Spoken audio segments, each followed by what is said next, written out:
Alright, I'm back. Looks like good news in the world of vaccines. I'm just doing a quick recording this morning, and I'm kind of keeping the phone low because there's someone across the road staring at me. Um, yeah, so it seems like Johnson & Johnson have received approval for use on people 50 and older, which is, I don't know. And I didn't get to hear the detail of it, but AstraZeneca's recommendation on use has been, I believe it has been expanded in terms of age group. But here's the question: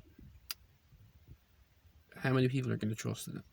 Now, I know that sounds very skeptical and very pessimistic, but I've just heard of many instances where elderly people were unwilling to get the AstraZeneca vaccine because of the concerns over the blood clotting. Um, they were, I mean, rightly or wrongly, they were fairly concerned about their own well-being, and they wanted to wait and see if they could get different vaccines. I know another person there for different reasons who was trying to wait and see if they could get a different vaccine.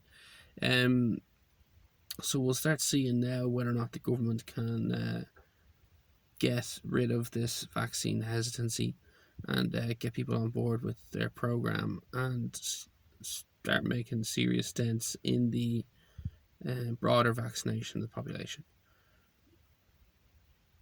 It'll be interesting when it gets to younger people. It seems like a lot of younger people are getting very flippant about the whole business of coronavirus. A lot of people down on, I believe it was Salt Hill over the weekend, literally packed to the brim, almost nowhere to sit down, and it showed a great disregard for COVID regulations, the pandemic in general, especially while this massive outbreak is going on in India. Now, I'm not one to take sides and say these people are right, these people are wrong. I think even in the case of India's current circumstances, there's always a variety of different factors that play into these things. You know, it's not a very rich country. They don't have, I don't know if they have great standards with regards to hygiene. There's all sorts of manners in which that virus can do substantially more damage in a country such as India as it would do in Ireland. And I find it hard to, maybe it's not hard to believe so much as I don't think that there's sufficient evidence yet that it would do substantial damage here. We've had recorded cases of the supposed India strain here, and well, there's no sign yet that it's going to be causing any serious damage. Anyway, so in a nutshell, people getting sick of lockdowns and breaking the rules casually, even those who would have, even my experience, some people who would have originally supported them, the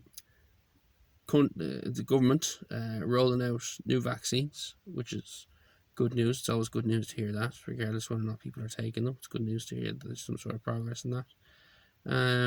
But yes, of course, then there's that piece of vaccine hesitancy. That is where we'll be looking next, and we're going to see how that plays out. Are people going to lose that hesitancy? Are they going to start demanding certain types of vaccines instead of being told what vaccine that they are expected to take?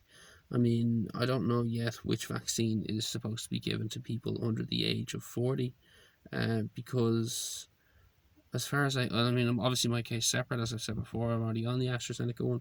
But as far as I can tell, most of the major vaccines that we're handing out, we have earmarked for elderly people, for older people. Not necessarily because we need to, but because we don't want to give them to younger people. But anyway, it's not an issue yet because we still have plenty of older people to vaccinate. So for the time being, it's grand. We'll see how this plays out now over the next week and see how many people come forward to make bookings for their vaccinations. I do hope there's somewhere easy enough that I can find the public information on that. Anyway, if you're interested in these kind of topics and trying to figure out what are kind of important issues of our time type thing, that's kind of what we're going for here, and trying to draw a line down the middle as opposed to just pump some sort of narrative. Do like, share, subscribe, do all that business, and leave comments, ask questions. I want to know what people think. I want to know what people are wondering, what is running through their minds. I did that thing recently on the new technology that's coming in to replace warehouse workers. I'll be curious to see if there's anyone else worried about different types of new technologies coming in to replace their work. Anyway, I have to go. I'm gonna be late for work. Goodbye.